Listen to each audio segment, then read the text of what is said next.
ظاہر ہے اس کے اوپر پروٹیسٹ کیا جا سکتا ہے، اس کے اوپر تنقید کی جا سکتی ہے. آپ ایون اگر آپ کو آرمی چیف، بے شک اس ابھی نئے آرمی چیف ہوں یا آؤٹ گوئنگ آرمی چیف ہوں یا کوئی بھی افسر ہو، کوئی بھی اعلیٰ عہدیدار ہو، اگر اس سے کوئی شکایت ہے تو اس شکایت کے اوپر وہ شکایت کی بات بھی کی جا سکتی ہے. اس کے اوپر جیسے میں کہہ رہا ہوں کہ اس کے اوپر کرٹیسزم بھی ہو سکتا ہے. لیکن گالم گلوچ جو ہے یہ بہت ہی خراب بات ہے، اور یہ بھی انتہائی کنڈیمنیبل بات ہے. بیکاز یہ کس قسم کا رواج ظاہر ہے، یہ تو رواج اس قسم کا ہے کہ جس کو ہم مطلب ہے کہ اس کو انکریج نہیں کیا جا سکتا. تو اب لیکن انفارچونیٹلی وہ سینیٹر بھی ہیں، میں یہی کہہ رہا ہوں کہ پارلیمنٹیرین ہیں وہ، اور ان کا تعلق عمران خان صاحب کی پی ٹی آئی سے ہے. پہلے وہ جے یو آئی میں بھی وہ رہے. لیکن اینی ہاؤ یہ جو انہوں نے بات کی، اس کے اوپر ویسے مجھے ذاتی طور کے اوپر بھی بڑا افسوس ہوا کہ اس طرح کی زبان استعمال نہیں کی جانی چاہیے. باقی ظاہر ہے آپ قانونی طور کے اوپر جو کر سکتے ہیں بالکل کریں. اگر قانونی طور کے اوپر آپ کا نہیں ہے تو وہی کہ فری سپیچ کی اگر رائٹ ہے تو فری سپیچ میں مطلب ہے کہ بالکل آپ کو with in the limits of decency جو ہے وہ بات کرنی چاہیے. اس طرح تو نہیں ہو سکتا نا کہ آپ مطلب گالم گلوچ شروع کر دیں، اور وہ بھی پھر آپ جو ڈیفنس انسٹیٹیوشنز ہیں ان کے جو اعلیٰ ترین جو عہدیدار ہیں اور جو ٹاپ کمانڈ ہے ان کو آپ گالیاں دینا شروع کر دیں. یہ میرا خیال ہے کہ دس از ہائٹ آف اینی تھنگ، اور یہ بہت ہی خراب بات ہے. اور اس طرح کی چیزوں کو قطعی طور کے اوپر کسی بھی لحاظ سے انکریج نہیں کیا جا سکتا، نہ ہی انکریج کیا جانا چاہیے.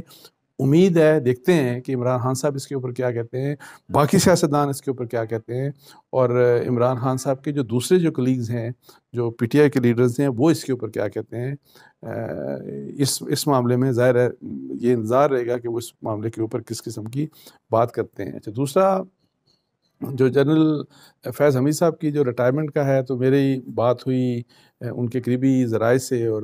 انہوں نے یہ بات کنفرم کی کہ وہ ارلی ریٹائرمنٹ لے رہے ہیں، اور ارلی ریٹائرمنٹ جو لی جا رہی ہے وہ منڈے کو وہ فارملی جو ہے وہ اپروچ کر لیں گے جی ایچ کیو کو. اس سے پہلے آپ کو پتہ ہے کہ خبر آلریڈی آ چکی کہ دوسرے جو ان سے لیفٹیننٹ جنرل اظہر عباس صاحب تھے، جو اس 6 افسران کی پینل میں تیسرے نمبر کے اوپر تھے، کہ ظاہر ہے، اور جن کو کنسیڈر کیا جا رہا تھا chairman joint chiefs of staff committee کے لیے، اور یہ جو دوسری پوزیشن ہے آرمی چیف کی، تو اس کے لیے ظاہر ہے جو ٹاپ پوسٹ 2 جو تھے ان کو ایک کو آرمی چیف بنا دیا گیا، جیسے جنرل عاصم منیر صاحب کو، اور پھر جنرل ساحر جو ہیں ان کو، شمشاد صاحب کو، ان کو chairman joint chief of staff committee بنا دیا گیا. کوئی سپر سیشن نہیں ہوئی. لیکن اینی آؤ چونکہ وہ تقریباً ایک ہی سینیورٹی کے لوگ ہیں، تو اس لیے وہ جو اب سیکنڈ کے بعد اظہر عباس صاحب نے یہ فیصلہ کر لیا کہ وہ کنٹینیو نہیں کریں گے. اور یہی بات اب جو ہے وہ جنرل فیض حمید صاحب کی طرف سے بھی اس قسم کا ڈیسیژن ہو چکا. اور اس کا ریزن یہی ہے، اس کے علاوہ کوئی دوسرا ریزن نہیں ہے، کیونکہ ظاہر ہے بہت سی اسپیکولیشن ہو رہی ہے کہ جی پتہ نہیں کیا ہو سکتا ہے، کیا ہونے والا تھا، اس طرح کی بات. لیکن ایک ریزن صرف یہی ہے کہ چونکہ یہ 6 لوگ رن میں تھے، اور یہ چونکہ ظاہر ہے سینئر لوگ تھے، تو ان کو چونکہ نہیں اپوائنٹ کیا گیا، اور ہو سکتا ہے یہ کمفرٹیبل فیل نہ کر رہے ہوں جو نئی اپوائنٹمنٹس ہوئی ہیں ان کے انڈر کمانڈ. ظاہر ہے جب اگر آپ کام کرنے کے لیے کمفرٹیبل نہ ہوں تو ظاہر ہے آپ کی چوائس ہے، چونکہ سینیورٹی ایک ہے، میں یہی کہہ رہا ہوں. تو اس لحاظ سے پھر یہ فیصلہ ہوا. اس کے علاوہ اگر کوئی اور قسم کی اسپیکولیشن ہے کہ جی کچھ لوگ بات کر رہے ہیں کہ جی پتہ نہیں یہ بھی ایکشن ہونے والا تھا، وہ بھی ایکشن ہونے والا تھا، وہ بھی، اس کے اوپر انشاءاللہ میں 3-4 دن میں آپ سے 2-3 دنوں میں کچھ انفارمیشن لے کے آپ سے بات کروں گا کہ جی کیا حقیقت تھی، کیا حقیقت نہیں تھی، کس بارے میں کیا کچھ ہم اسپیکولیٹ کرتے رہے. تو اینی آؤ باقی جنرل جو ہیں فیض حمید صاحب، وہ D G I S I بھی رہے، پھر وہ ڈی جی سی بھی رہے، اور اس دوران ظاہر ہے وہ کافی تنازع کا شکار رہے. اور اس دوران یہ وہ دور تھا، میں آپ کو بتا دوں، جب 2018-19 کی وہ والی مطلب ہے کہ دور تھا جس وقت یہ پالیسی تھی جو ہے وہ اسٹیبلشمنٹ کی پالیسی تھی، وہ پولیٹیکل انجینئرنگ والی، جس کو خود فوج نے یہ کہا کہ ہم اس چیز سے اب اس چیز کو مطلب ہے کہ ہم چھوڑ چکے ہیں، اور اب ہم ہمارا اے پولیٹیکل رول ہے. اس طرح کی جو بات جو ہوئی، تو جو اس وقت کیا تھا جنرل فیض نے، میں بہت دفعہ کہہ چکا ہوں، تو وہ ایک پالیسی کے تحت ہی واز انڈر کمانڈ. جو بھی کچھ وہ کر رہے تھے، جس بھی قسم کی وہ جو ہوتا ہے کہ جی آپ پالیٹکس میں آپ ویلنگ ڈیلنگ کر رہے ہوتے ہیں، اور سارا کچھ کسی بنانا بگاڑنا، یا سارا کچھ جو بھی ہے وہ سب کے سامنے ہے اور سب کے سامنے تھا وہ. تو اس لحاظ سے